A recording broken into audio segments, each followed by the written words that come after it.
কুতিবা আলাইকুমুস সিয়াম, তোমাদের জন্য আমি রোজাকে ফরজ করেছি, কামা কুতিবা আলাল্লাযিনা মিন ক্বাবলিকুম, যা তোমাদের পূর্ববর্তী জাতির উপরে ফরজ ছিল, লাআল্লাকুম তাত্তাকুন, আর এই রোজা যদি তোমরা রাখো তাহলে তোমরা হতে পারবে মুত্তাকি।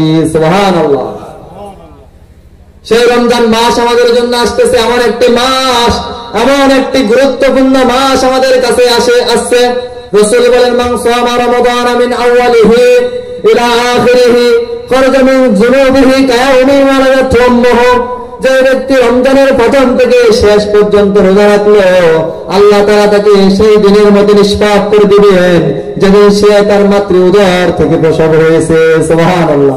মায়ের পেট থেকে সে যেমন নিষ্পাপ বেগুনা মাসুম অবস্থায় প্রসব হয়েছে, রমজানের প্রথম থেকে শেষ পর্যন্ত রোজা রাখার কারণে আল্লাহ তাকে সেভাবে বেগুনা মাসুম করে দিবেন। এই জন্য রাসূল সাল্লাল্লাহু আলাইহি ওয়াসাল্লাম বলেন, ফাবিকুল্লি শাইইন যাকাতুন ওয়া যাকাতুল জাসাদিস সাওম, প্রত্যেকটা বস্তু পরিষ্কার করার রাত রয়েছে, আর মানুষের দেহের গুনাহ পরিষ্কার করবার রাত হচ্ছে রোজা।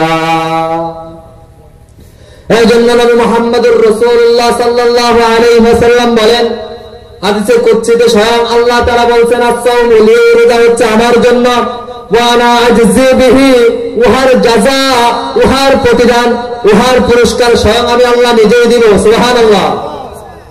কোন ইবাদতের বেলায় আল্লাহ বলেন না ইহার প্রতিদান আমি দিব, সমস্ত ইবাদতের পুরস্কার ফেরেশতাদের মধ্যে দিয়ে দিবেন, আর রোজার প্রতিদান স্বয়ং আল্লাহ নিজেই দিবেন। আল্লাহ নিজেই বলেন, as-সাওমু লি, রোজা আমার জন্য, ওয়া আনা আজজি বিহি, উহার পুরস্কার আমি দিব। এটা বলার কারণ কি? তার কারণ হচ্ছে নামাজ মানুষ পড়লে দেখে, কেউ মানুষকে দেখানোর জন্য নামাজ পড়ে। রোজা হজ মানুষ করে আল হজ টাইটেল লাগানোর জন্য করে। যাকাত মানুষ দেয় দানবের বলবে তাই, এরকম হতে পারে, কিন্তু রোজা যে রাখে এটা কি কেউ দেখে? যে রাখে কার জন্য রাখে? এই জন্য আল্লাহ বলেন, as-সাওমু লি, রোজা আমার জন্য, উহার প্রতিদান আমি দিব। এই জন্য রোজাদারদের জন্য দুইটা পুরস্কার রয়েছে, লিস-সাইমি বারহাতানি, বারহাতুন ইনদা ফিত্রিহি ওয়া বারহাতুন ইনদা লিকাইহি, রোজাদারের জন্য দুইটা খুশি রয়েছে। সারাদিন যখন সে রোজা রাখে, যখন ইফতার করে, তখন এটা তার জন্য খুশির বিষয়। আর একটা বিষয় হচ্ছে এই দুনিয়ার জমিন থেকে যে সে যখন চলে যাবে, কাল কিয়ামতের ময়দানে আল্লাহর সাক্ষাৎ লাভ করবে। সুবহানাল্লাহ। এই জন্য আল্লাহ স্বয়ং ডাক দিয়ে বলেন, ইয়া আইয়ুহাল ইনসান ইন্নাকা কাদিহুন ইলা রাব্বিকা কাদহান ফামুলাকি, হে মানুষ আমার ইবাদত করো, কঠিন পরিশ্রমের মধ্যে দিয়ে ফামুলাকি, আমার সাক্ষাৎ লাভ করতে পারবে। আমরা রবের সাক্ষাৎ চাই না? চাই না? চাই না? জান্নাতীদেরকে আল্লাহ জান্নাত দিয়ে দিবেন, আর বলবেন আর কিছু চাও নাকি? বলবে আল্লাহ সব পেয়েছি, সব পেয়েছি, এখন আসলটা পাই নাই।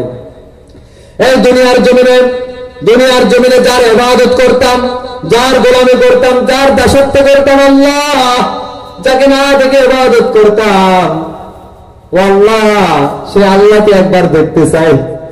ও আল্লাহ আপনারও তো গোলামি করেছে, আজকে তো এখন পর্যন্ত আপনাকে দেখি নাই। এই জন্য আল্লাহ বলেন, বান্দা আমাকে যদি দেখতে হয় তাহলে আমার ইবাদত করতে হবে। আর আমার ইবাদত করলে তাদের অবস্থাটা কেমন হবে? কারা আমাকে দেখতে পাবে? উজুহু ইয়াওমাইদিন নাযিরা, সেই কাল কঠিন কিয়ামতের মুসিবতের ময়দানে একদল মানুষ উঠবে যাদের মুখটা হাসির জল হবে। ইলা রাব্বিহা নাযিরা, তারা রবের দিকে তাকিয়ে থাকবে, এক দৃষ্টিতে তাকিয়ে থাকবে, এমন দৃষ্টিতে তাকিয়ে থাকবে হাজার হাজার বছর চলে যাবে, কিন্তু দৃষ্টি তারা ফিরাবে না। ওয়াজুহু ইয়াওমাইদিন বাসিরা, আর এমন কিছু লোক সেদিন উঠবে, তাদের অবস্থাটা অন্যরকম হবে, তাদের চেহারা হবে কুৎসিত কদাকার। তারা বলবে, হায় আজকে যদি আমাদের সাথে কোমর ভাঙা আচরণ করা হবে। সম্মানিত প্রিয় উপস্থিতি, এই জন্য সেই রবের ইবাদত করতে হবে যদি রবের মোলাকাত লাভ করতে হয়।